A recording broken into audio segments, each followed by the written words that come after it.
Je suis entrée dans mon chalet de montagne et me suis figée en voyant ma sœur près de la cheminée, en train de vanter les mérites de sa nouvelle résidence secondaire. Avant d'aller plus loin, n'oubliez pas d'aimer, de partager et de vous abonner, car la suite vous amènera à vous interroger sur le véritable sens de la famille. Elle souriait aux invités, la main fièrement posée sur la rampe en acajou que j'avais fait restaurer de mes propres deniers. « Bienvenue dans mon chalet de Noël », dit-elle d'une voix faussement mielleuse. La foule applaudit, les verres de vin tintent.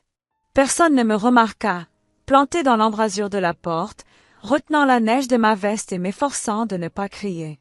Je m'appelle Tiffany. J'ai acheté ce chalet l'an dernier, discrètement, après des années à enchaîner les doubles journées et à économiser le moindre sou, sous les railleries de ma famille. Il m'appelait la femme de ménage des montagnes, disant qu'aucun homme ne voudrait jamais d'une femme qui gagnait sa vie en nettoyant des chalets. Ma sœur, Olivia, se tenait là, dans la maison de mes rêves, telle une reine. J'entrai, le bruit de mes bottes résonnant sur le parquet.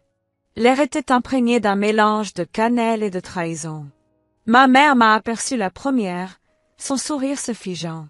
« Oh, Tiffany, tu es venue » dit-elle d'un ton aussi froid que la neige dehors. « Bien sûr » répondis-je doucement, les yeux rivés sur Olivia. Je ne raterai Noël pour rien au monde dans mon chalet. Un silence s'installa dans la pièce. Olivia laissa échapper un rire nerveux. « Votre gîte » répéta-t-elle avec une fausse innocence dans les yeux. « Oh, ma chérie, vous devez être confuse.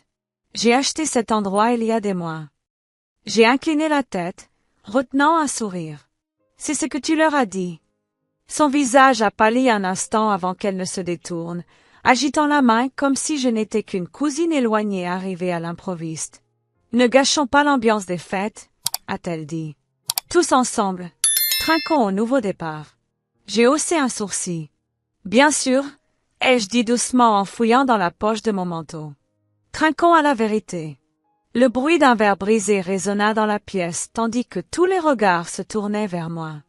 Et c'est à ce moment précis que tout a commencé à s'effondrer. Le sourire confiant d'Olivia commença à s'estomper tandis que je sortais lentement un morceau de papier plié de ma poche. L'acte de propriété. Les invités me fixèrent, perplexes, en chuchotant.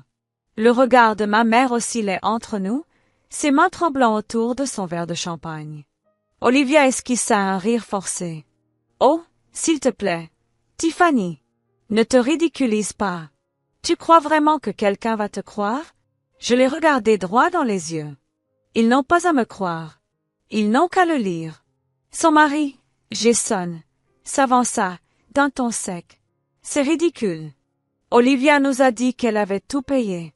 Tu essaies juste de gâcher Noël. » Je lui ai tendu le papier calmement. Il lut la signature en bas. Il y jeta un coup d'œil et son visage se décomposa. Les chuchotements se firent plus forts. « Tiffany Collins » murmura-t-il. L'atmosphère se fit pesante. Le sourire forcé d'Olivia se figea, mais elle tenta de le dissimuler. « Vous ne pouvez pas simplement entrer ici et prétendre. » « Je n'ai rien à prétendre. » Je l'ai interrompu. « J'ai construit ce pavillon. Chaque brique, chaque fenêtre, chaque décoration que tu exhibes ce soir. Je l'ai payé pendant que tu étais trop occupé à poster des photos de soirées auxquelles je n'étais jamais invitée. » Olivia serra les mâchoires. Ma mère tenta d'intervenir. « Les filles, s'il vous plaît, pas devant tout le monde. » Mais je n'avais pas fini.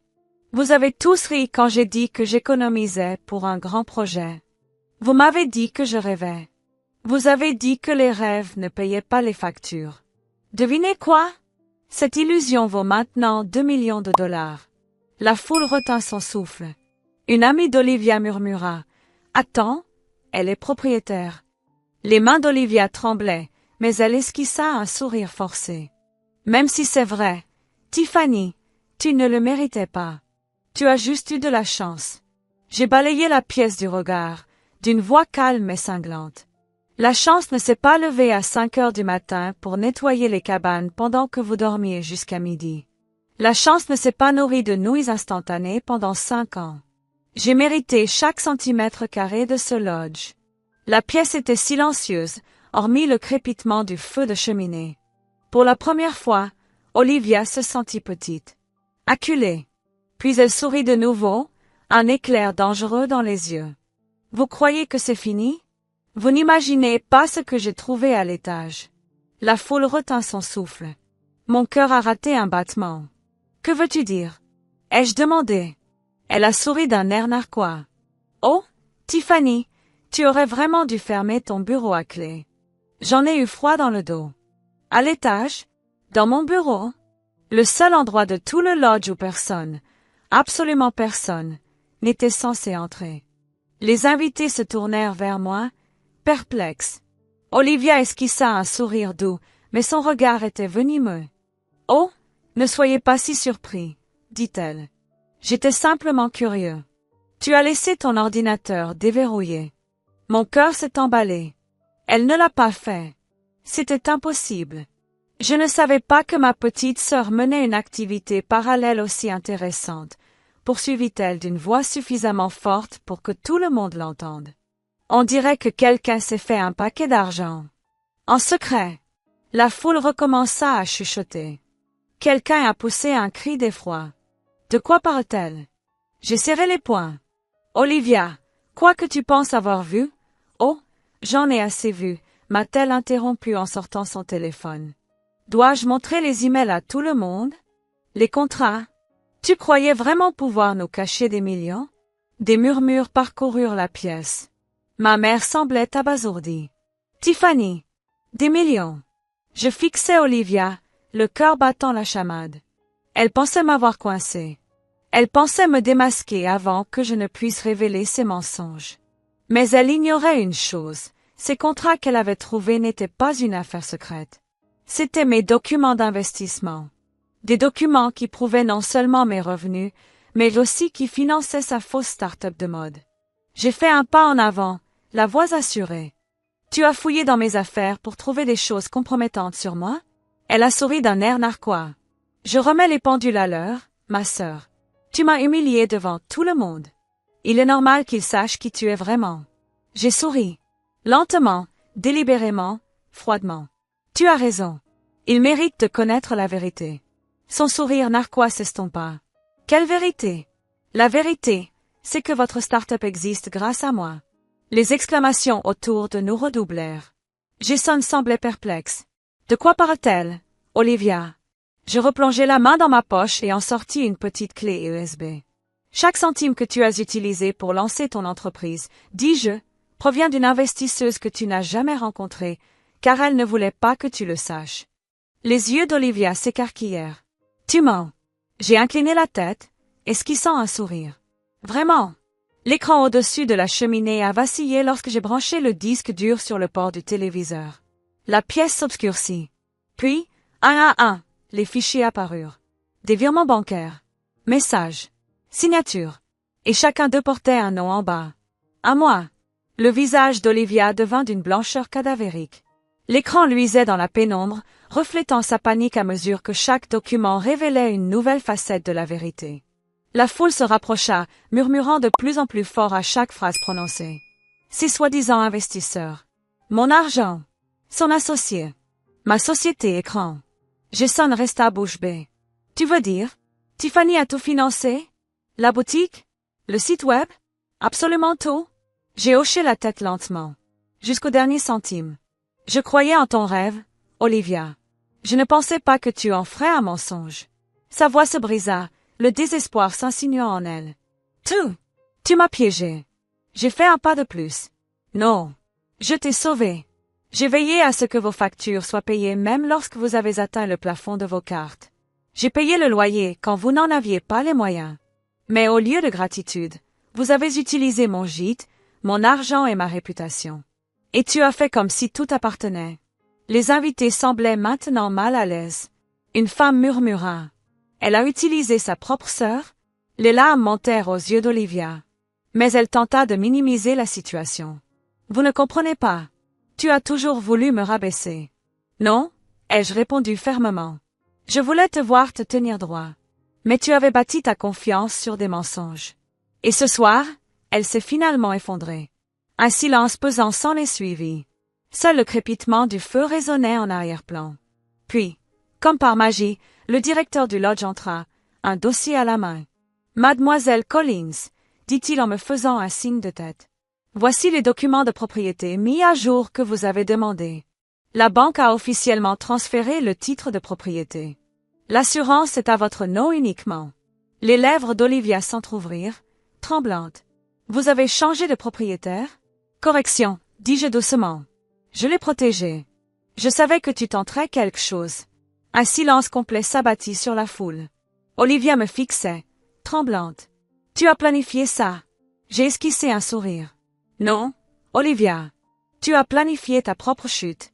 Je viens de te donner la parole. » Et à ce moment précis, Jason posa son verre et murmura. « Olivia, il y a autre chose que tu devrais savoir. » Elle tourna brusquement la tête vers lui. « De quoi parlez-vous? » Il prit une profonde inspiration. « Vous n'êtes pas le seul à avoir des secrets. » Un murmure d'étonnement parcourut la salle. Mes yeux se sont plissés. « Que veux-tu dire, Jason? » Il m'a regardé droit dans les yeux, la culpabilité se lisant sur son visage. Parce que la nuit précédant ton achat de ce chalet, Tiffany, Olivia n'était pas seule. L'air se figea à nouveau. Les yeux d'Olivia s'écarquillèrent d'horreur. Les paroles de Jason résonnèrent dans la pièce comme un coup de tonnerre. Le visage d'Olivia pâlit, ses lèvres tremblant. « Jason !» murmura-t-elle. « N'ose même pas y penser. » Mais c'était trop tard. Il me regarda. La honte pesait lourd dans sa voix. « La veille de l'achat de ce chalet, Tiffany, elle a trouvé l'email de votre banque, celui qui confirmait votre paiement. Elle savait tout avant même que tu ne le dises à qui que ce soit. » La foule retint son souffle. J'avais du mal à respirer. « Vous voulez dire qu'elle... » Il acquiesça. Elle a essayé d'empêcher la vente. Elle a même appelé l'agent immobilier en se faisant passer pour vous. Mais le mal était fait. Les yeux d'Olivia se remplirent de larmes. Non pas de culpabilité, mais de peur. « Jason, s'il te plaît. » Je la fixai d'une voix glaciale. « Tu as essayé de me voler cet endroit avant même que je n'en sois propriétaire. » Son silence fut plus éloquent qu'un aveu. Un instant, je n'entendis que le crépitement du feu et un léger murmure d'incrédulité autour de nous. Puis je m'approchai, mes talons claquant sur le parquet. « Tu voulais m'humilier ce soir, Olivia. Tu voulais prouver à tout le monde que j'étais toujours inférieure à toi. Mais tu n'as fait que confirmer pourquoi j'ai dû me débrouiller seule. Ces larmes ont fini par couler. Tiffany, je voulais juste que les gens me voient comme ils te voient. » J'ai soupiré. Alors peut-être aurais-tu dû te comporter comme quelqu'un qui mérite d'être vu. Les invités commencèrent à partir discrètement, un peu gênés. Jason posa son verre et se dirigea vers la porte sans dire un mot de plus. Ma mère resta immobile un long moment avant de murmurer. « Tiffany, je suis désolée. » Je me suis tournée vers elle et j'ai hoché légèrement la tête. Moi aussi. Quand la dernière personne fut partie, je me suis retrouvée seule dans la douce lueur des guirlandes de Noël. Dehors, la neige scintillait contre la vitre, douce et pure, si différente du chaos qui avait empli la pièce quelques instants auparavant. J'ai contemplé le chalet. Mon chalet. L'endroit que j'avais bâti avec douleur, sacrifice et toutes les insultes que j'avais encaissées. Ce n'était plus seulement du bois et des murs. C'était la preuve que le silence n'est pas synonyme de faiblesse, mais de préparation. En ramassant le verre de champagne tombé et en le reposant sur la table, je me suis murmuré « Joyeux Noël, Tiffany. Tu l'as bien mérité. » Dehors, tandis que le vent hurlait dans les montagnes, j'aurais juré entendre le karma rire avec moi.